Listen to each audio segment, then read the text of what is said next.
The words! What were the words? Jewels. I diamanti. Yes, that was it. Tentatively, he began to sing under his breath. Les diamants innocents in... Sont in... What was the French for innumerevoli? He began to sweat. Why? If he must indulge in this foolishness of singing the words of a song to establish recognition, must the tune be Russian and the words French, when anyone knew that Italian was the only language in which to sing, when anyone understood that Italian composers were superior, and that he should sing foreign words to strange music must at once raise questions in people's minds as to his nationality, or his taste.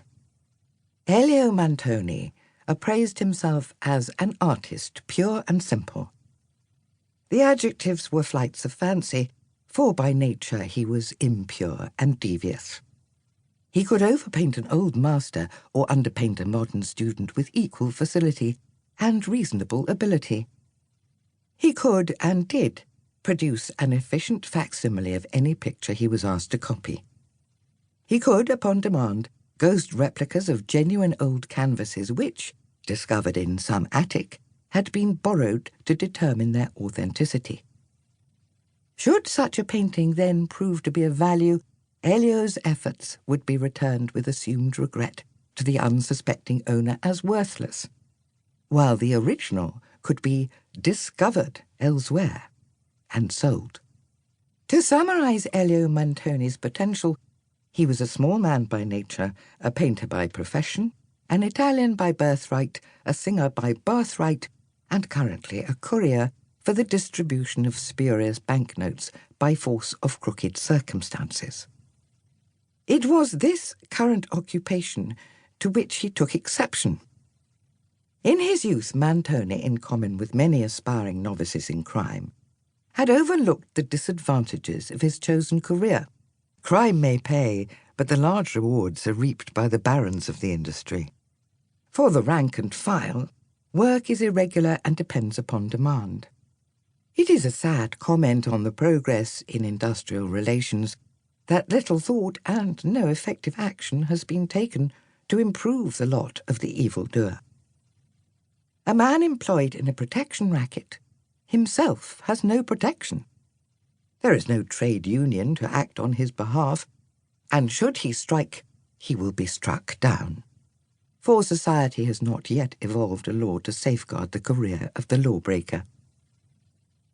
Elio Montoni, therefore, had to do what he was told, and, although it was not his trade, he had been acting for the last months as an unwilling commercial traveller. Travel he disliked.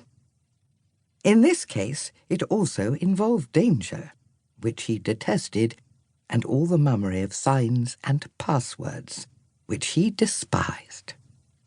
Apart from the song, an insult to the intelligence, there was the tie, an insult to art. To have to wear a bow tie was sufficiently bad, but that it should be in black and scarlet horizontal stripes was anathema. In such a tie as that he would not be found dead, but in such a tie as that he had been found by the police. It was the tie.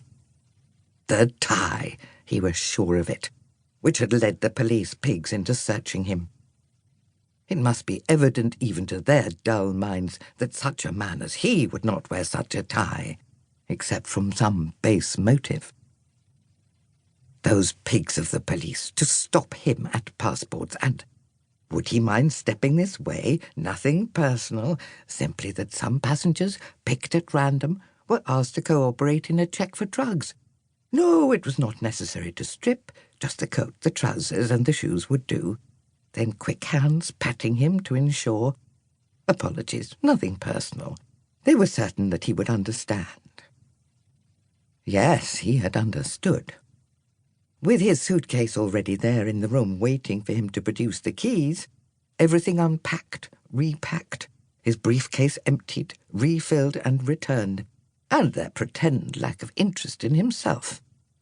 Oh, no, nothing personal. How much of a fool did they consider him?